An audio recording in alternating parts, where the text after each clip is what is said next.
Jalqabarratti gaaffii nadhaa deebisuutii barbaadu ijoollee sadii afur akkas keessaan kan na gaafattanii yeroo dhiyyootti gara biyyaa galuu barbaanna maallaqa harka keenyatti qabannee jirra waan ta'eef yeroo boolii geenyuu achuma eerpoortii keessatti jijjiirranna moo baankii kam deemnee jijjiirrachuutii dandeenya akkasumas immoo kallattii yookaan daayireektii galuu waan barbaannuuf kiiloo meeqatu nuuf eeyyamamaa adaraa keessa kanarraa nuuf deebisii warra jettanii jirtu. Itti aansuunis immoo kanuma wal qabatee warri kiiloo 80 aga 100tti qabattanii galuutii barbaadda yoo meeshaan keessan isinitti baay'ate ta'e shaanxaa 3 aga 4tti jechuudha. Sun immoo kallattii otoo hin taane tiraanziitiidha. Fakkeenyaaf Dubaay yoo jiraattan Dubaayirraa gara Saawud Arabiyaa, Saawudiirraa immoo gara Itoophiyaatti yeroo galtan kiiloo 100 qabattanii galuutii dandeessu. Warri kallattii galtan immoo kiiloo meeqatu nuuf eeyyamamaa maallaqa harka keenyatti qabanne kana eessatti jijjiirrachuu dandeenya jettanii gaafattanii arguun amanuudha waan ta'eef yoo waaqayyo jedhe guyyaa lamaan kana jidduutti bakka sana nan ga'a achi ga'ee eessatti akka jijjiirrachuu dandeessan achuma eerpoortii keessatti immoo baankii biraa deemtanii jijjiirrattu immoo kiiloo hagam akka qabattanii galuu dandeessan gama kaargootiinis immoo ala kaargootiin ergitan akkasumallee qaraxa wantichi keessa jiru isaan kana gaaffii dabalataas yoo jiraate guyyaa lamaan sadan kana booddee ergan bira qaqqabee booda isinii deebisuutii danda'a. Itti aansuun immoo oolmaa sharafoota maallaqaa guyyaa har'aa ittiin oolee Oktooberii 20/2025 kan biyyoota 19 olii walitti qabuun kallattii lamarratti isinii qabadhee dhufeetii jira. Har'a immoo baankiin karaa gabaa gurraachaa caalee argamu waan hin oolle baankii irratti baay'ee tokko dabaleetu jira. Akkasumallee awwaalaanis aga tokko waanuma dabalee garuu baankii irrattidha kan dabalee jiru irra caalaatti. Isa kana waliin ilaallaa jechuudha. Laayik sheer gochuun jalqaba. Bakka jirtanitti nagaan isiniif haa ta'u jechaa yeroo jalqabaaf gara mana kanaatti horii dhuftanis immoo sabiskiraabii gochuutiin maatii ta'a. Akkuma jalqaba irratti jedhee warri gaaffii gara biyyaa galuudhaan maallaqa qabannee galla eessatti jijjiirrannaa shaanxaa gam fudhannee galuu dandeenya kiiloo gamiitu eeyyamama jettanii mana kana sabiskiraabii gochuutiin maatii ta'uun gaaffii keessanii fi yeroo dhiyoo yookaan immoo guyyaa 3-4 kan hin guunne jidduutti anatu bakka sana qaqqabee isinii deebisachuudha. Akkasumas immoo viidiyoo kana baay'een isaa bahee namoota baay'ee bira akka qaqqabuudhaa fi hirmaannaa keessan jabeessitanii cimsuudhaan laayik sheer gochuutiin turtii keessan aga xumura viidiyoo kanaatti na waliin godha. Harri jijjiirraa maallaqaa irratti karaa baankiitiin hidhachuudha kan inni caalee argamee jiru. Baankii irratti baay'ee dabaleetu jira. Gabaa gurraachis hin daballe jechuu osoo hin taane caalaatti kan dabalee jiru baankii daldala Itoophiyaa irratti hagam dabalee garaagarummaan irraa kaleessa jidduu jiru akkamii kan jedhu yeroo kuweet dinaarii doolaarii paawundi starlingii akkasuma oomaan riyaal chaayinaa yeewwan joordaan dinaaraa fi doolaaraa israa'el shekel saawud arabiyaa riyaal awustiraaliyaa doolaarii akkasuma suuziin firaankii dubaay dirham kaataar riyaal kanaadaa doolaar beerut doolaar akkasuma turkii riilee yaman riyaal bahariin dinaan indiyaa ruupii Ijiptiyaan boondii fi kanneen kana fakkaatan kallattii lamarratti ilaallaa jechuudha. Akkuma isiniin jedhee sabiskiraabii gochuu laayikii gochuutiin turtii keessan aga xumura viidiyoo kanaatti bakka tokkoyyuu hin deemina. Jalqaba irratti kan ilaallu yuuroo jechuudha. Yuuroo baankii irratti meeqa dabalee meeqaan oolee yuuroon tokko guyyaarraa karaa baankii 169 saantiba 50tiin oolee jira.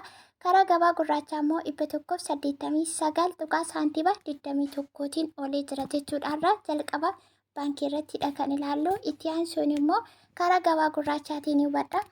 Itti aanee kan jiru kuweet dinaariidha. Kuweet dinaarii tokko karaa baankii guyyaarraa 166 saantiba 17 olii jira. Kana ta'uun baankii irratti baay'ee kan kaleessaarra caalaatti akka dabalee jiru. Karaa gabaa gurraachaas immoo kuweet dinaarii tokko 530 saantiba 72tiin olii jira. Ameerikaa doolaarrii karaa baankii 145 saantiba 29 karaa gabaa gurraachaas Ameerikaa doolaarrii tokko 162 saantiba 52 paawundi starlingii karaa baankii 191 saantiba 59 akkasuma karaa gabaa gurraachaas immoo paawundi starlingiin tokko 217 saantiba 92 oomaan riyaal karaa baankii 390 saantiba 8 karaa gabaa gurraachaas immoo oomaan riyaalii tokko 422 saantiba 80 chaayinaa yeewwan karaa baankii 20 saantiba 13 karaa gabaa gurraachaas immoo chaayinaa yeewwan tokko 22 saantiba 82 inni itti aanu joordaan dinaariidha.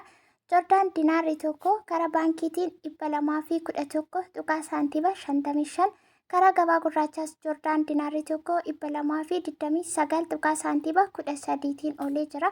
Yoo doolaara ta'e immoo doolaarri Ameerikaa tokko karaa baankii 145.29 karaa gabaa gurraachaas immoo 162.52 jechuudha. Inni itti aanu Israa'el shekel karaa baankii 45.37 karaa gabaa gurraachaas immoo Israa'el shekel 49.10 Saudi Arabiyaa riyaalli tokko karaa baankii 38.74 karaa gabaa gurraachaas immoo Saudi Arabiyaa riyaalli tokko 43.33tiin oliitu jira.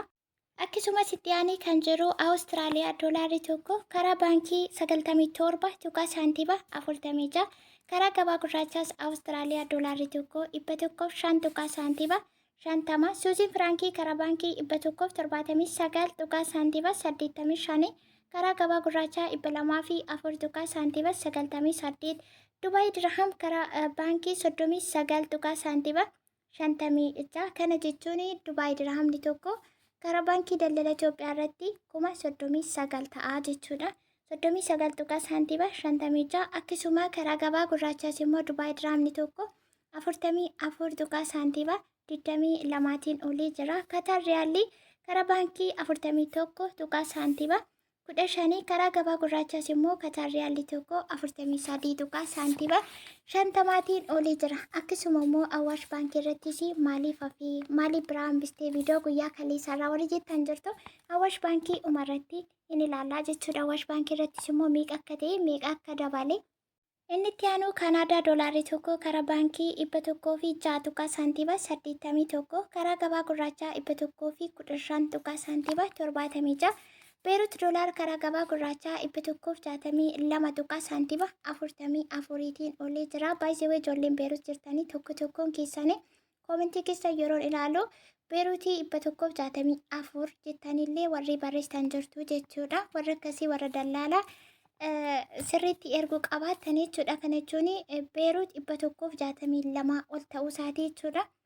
Arraaf garuu 162.44 inni itti aanu Turkiiriilee karaa baankii 3.57 karaa gabaa gurraachaa 3.89 Yaman riyaal karaa baankii 0.63 karaa gabaa gurraachaa 0.67 inni itti aanu Bahariin dinaaridha. Bahariin dinaarii tokko guyyaa irraa karaa baankii 397.88 karaa gabaa gurraachaa 430.68 Indiyaan ruupii karaa baankii 1.71 karaa gabaa gurraachaas immoo 1.84 inni itti aanuu fi inni dhubaa Ijiptiyaan paawundii karaa baankii 3.16 karaa gabaa gurraachaas immoo 3.41tiin oliitu jira.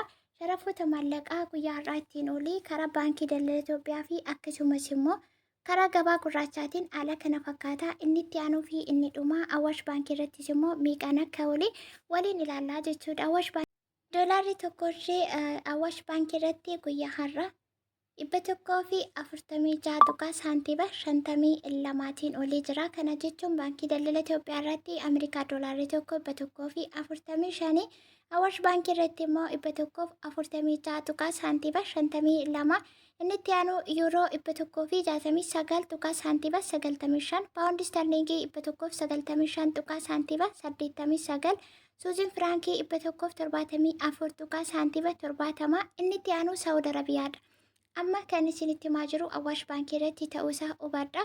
Saawud Arabiyaa riyaalli tokko guyyaa har'aa Awaash baankii irratti 42.40tiin olee jira. Dubaay dirham Awaash baankii irratti 43.33 akkasuma Kanaadaa 105.28tiin oliitu jira. Awaash baankii irrattis immoo haala kanaatiin oliitu jira. Akkuma jalqaba irratti isinii jedhee egaa warri gara biyyaatti galuu barbaaddanii gaaffii baay'ee qabaachuutii dandeessu.